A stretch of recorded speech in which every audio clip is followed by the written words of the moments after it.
Hello guys, hello mga ka-journey. Sa mga araw na to, medyo maganda ang ating kondisyones at maganda ang takbo ng panahon. Tingnan nyo, napakaganda ng panahon ngayon mga ka-journey. At ito, balik na naman tayo sa pagsama sa laot mga ka-journey ha. Hindi naman tayo talagang lumalaot. Taga-video lang tayo ha. Para may pang-content tayo mga ka-journey. Hindi tayo nawawala ng ating pang-content at pang-upload ha. Since wala naman tayong treatment ngayon at medyo maganda ang kondisyonis, ayun, sumama na naman ako sa laot mga ka-journey sa aking bayaw. At yan, kahit naman medyo sabihin nating mahirap at medyo may karamdaman tayo, huwag nating masyadong pa-baby mga ka-journey.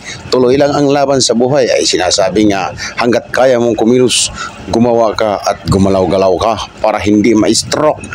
Yun lang mga ka-journey. Kaya ito, sumama tayo sa laot mga ka-journey para syempre, kahit pa paano, may pang-ulam tayo. Napakamahal kaya ngayon mga ka-journey ng isda. Diyos ko po, daig pang karni ng baboy at baka sa mahal ng bilihin ngayon.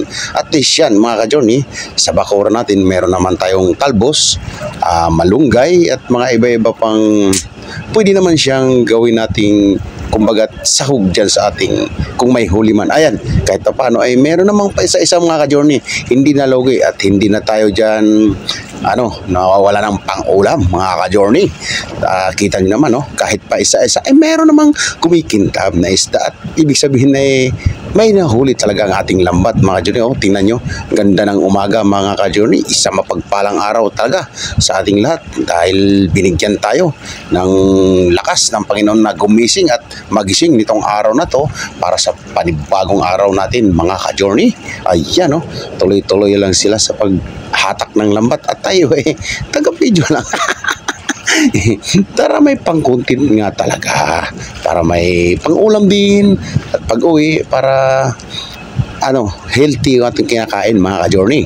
Kahit may karamdaman ka, yung kinakain mo, iba-balance mo na. Huwag na tayo dun sa mga process na pagkain mga ka-journey. Kailangan natin ng ulam ng ganito mga ka-journey. Lamang dagat at sariwang gulay. Yun, goods na yun mga ka-journey. Huwag ka nang maghanap ng mga pang masarap na karni o pa mang process na pagkain mga ka-journey. The best talaga mga ka-journey. Kung mayroon ka mang pambiling isda o kaya kahit isang peraso lang, dito mga ka-journey, solve ka na, healthy pa at wala ka ng kakabakawa na magkakaroon ka ng masamang katawan or man yung magiging sitwasyon ng iyong katawan.